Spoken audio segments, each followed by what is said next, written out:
আসসালামু আলাইকুম। ওয়ালাইকুম আসসালাম। এই তোরা সব যা, বস।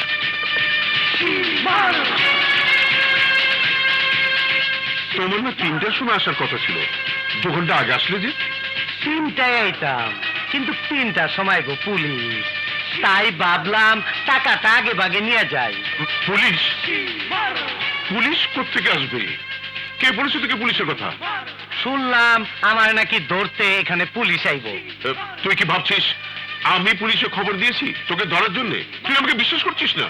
পোলা মইরে গেলে সেই দুঃখ বলা যায়, টাকা হারাইলে সেই শোক বলা যায় না।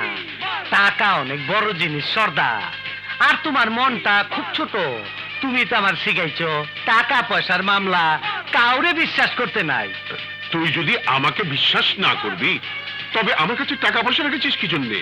তখন তো আমি খুব ছোট ছিলাম, পাকি নাই। জেলে থাইকা 2 বছরে পাইকে গেছি। মাথায় টোকা দিলে টনটন করে শব্দ হয়। আমার টাকা কই সর্দার? খবরদার সর্দার, ফাইডা ফালামু, কিন্তু একদম ফাইডা ফালামু না।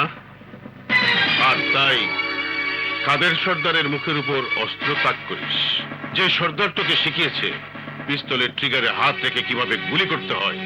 আজ তোর আমার উপর বিশ্বাস উঠে গেছে। ঠিক আছে আকরাম, সর্দারকে গুলি করবি, কর কর গুলি কর। আগে আমার টাকা বুঝায় দাও। পাশের ঘরে রাখা আছে, তুই আনবি নাকি আমি গিয়ে আনবো? নাকি এতটুকু বিশ্বাস আমাকে করিস না? এতটুক বিশ্বাস করলে লস নাই সর্দার। রুমের দরজা খোলায় রাখবা, আমার চোখের লাইনে থাকবা। টালডি বালডি করলে একদম মগজ ফাড়ায় ফেলামু। যাও সর্দার, আমার টাকা নিয়ে আসো।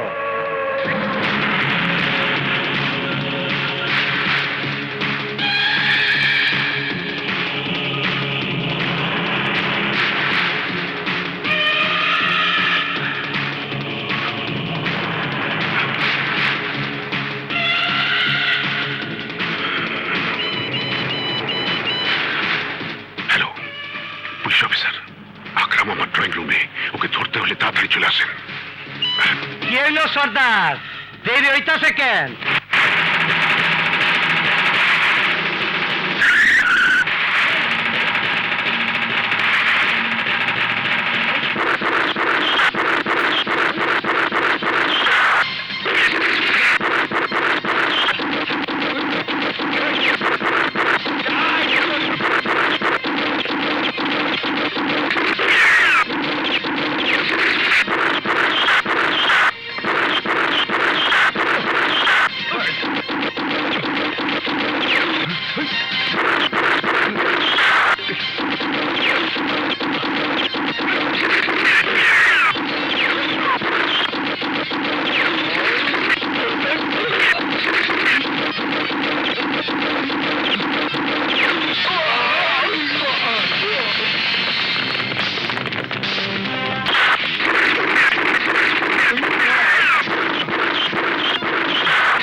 আজকে না হয় পালাইছো, কাদের সর্দার যদি আবার অ্যাটাক করে তখন? আমার নাম আকরাম। আমি এমন কুটি করুম কাদের সর্দারকে কাক পক্ষ টের পাইব না।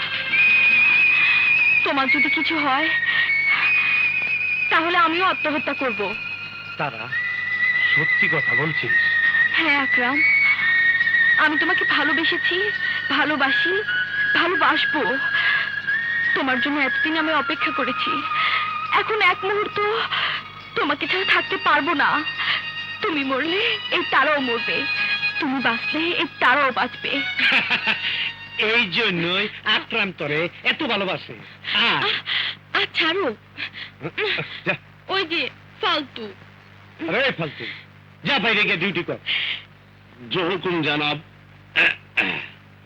জান থাকতে কোনো হালায় ভিতরে ঢুকতে পারবো না। चले ठंडी हवा चमचम তারা তারা জেলখানায় থাকতে থাকতে ওই কঞ্জাটা পাথর হয়ে গেছে গা। একটু ভালোবাসা দেয়া, আদর দেয়া, বুকটারে শান্ত করে দে। আয়। আমার নীরব, আর মাত্র 48 ঘন্টার মধ্যে যদি আকরামকে হাসপাতালে হাজির করতে না পারেন, তাহলে আমরা কেউ নীরবকে বাঁচিয়ে রাখতে পারবো না। না ডাক্তার না, আমার নীরব পড়তে পারে না, আমার নীরব পড়তে পারে না। আপনি চিন্তা না করে দুহাত তুলে উপরওয়ালার কাছে কাঁদুন। একমাত্র সেই পারে আকরামকে আবার হাসপাতালে ফিরিয়ে আনতে এবং আপনার সন্তানকে বাঁচাতে।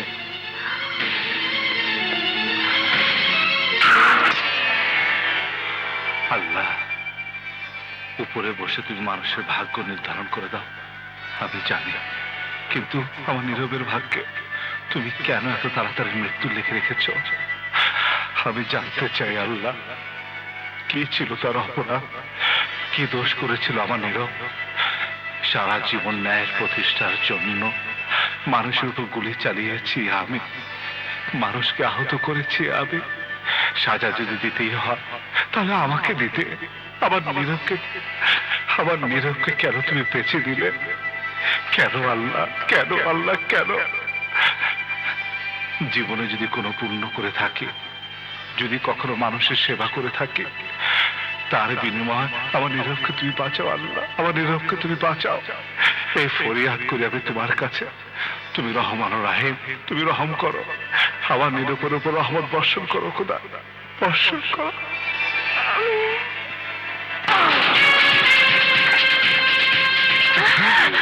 আকরাম ভাই, আপনি? তোর বাপ আমার লগে বেইমানি করছে, আমার পিছনে পুলিশ লাগাই দিচ্ছে। আমার কি দোষ?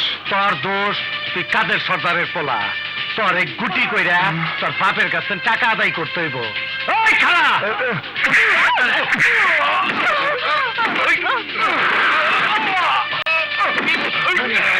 দে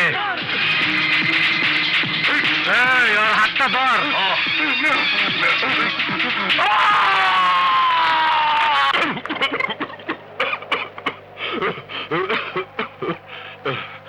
কি ব্যাপার, বিষম খেলাম কেন? আমার কি কোনো বিপদ আসছে? এই, ভালো করে ডিউটি কর, কে যেন ঢুকতে না পারে। আমি আইসা পড়ছি।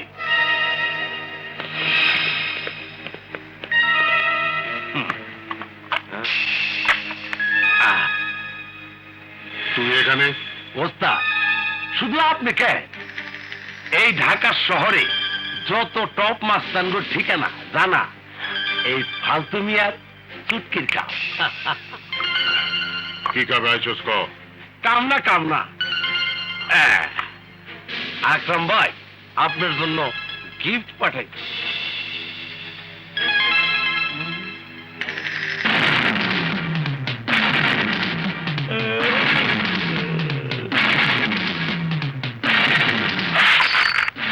কার দরকার কাটা আঙুল আমার জন্য নিয়ে এসেছিস? তোর এত বড় সাহস, আমি তোকে শেষ করে ফেলবো। আমারে শেষ করলো, আপনি ছেলের তার ভাইবেন না।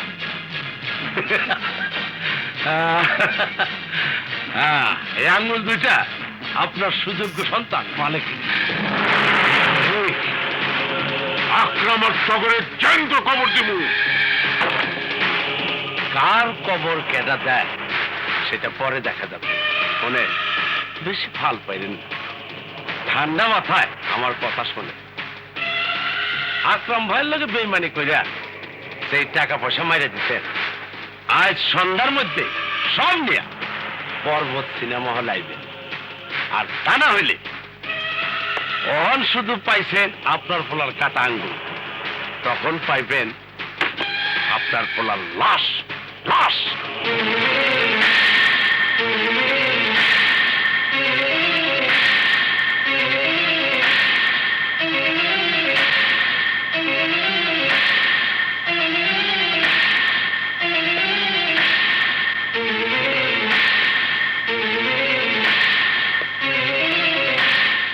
আমার প্রস্তাবটা কি আপনি গ্রহণ করছেন?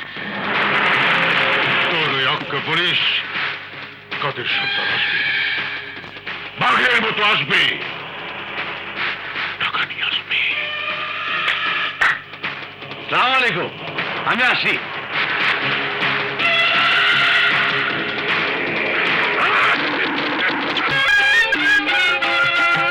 আমার বাপের বংশ ভালো, ওর গ্রামের মাতাবর। এই যে আকরাম। আরে আইছো সর্দার, আমি তো তোমার লাগে এখানে বসে আছি। এই নে তোর পাওনা দাওনা, আর আমার মালিককে ছেড়ে দে। আরে এত অস্থির হইতেছো কেন সর্দার? তোমারে কইছিলাম না ছেলের চাইতে টাকার মায়া বড়। আজ তুমি প্রমাণ করলা টাকার চাইতে ছেলের মায়া বড়। ওই মালিককে নিয়ে আয়।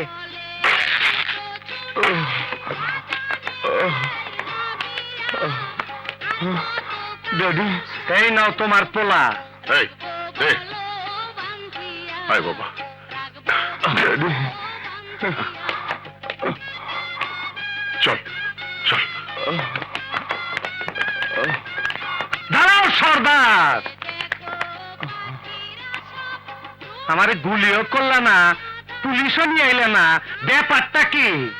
কখনো কখনো সাপুড়ে সাপের কামড়ে মারা যায়।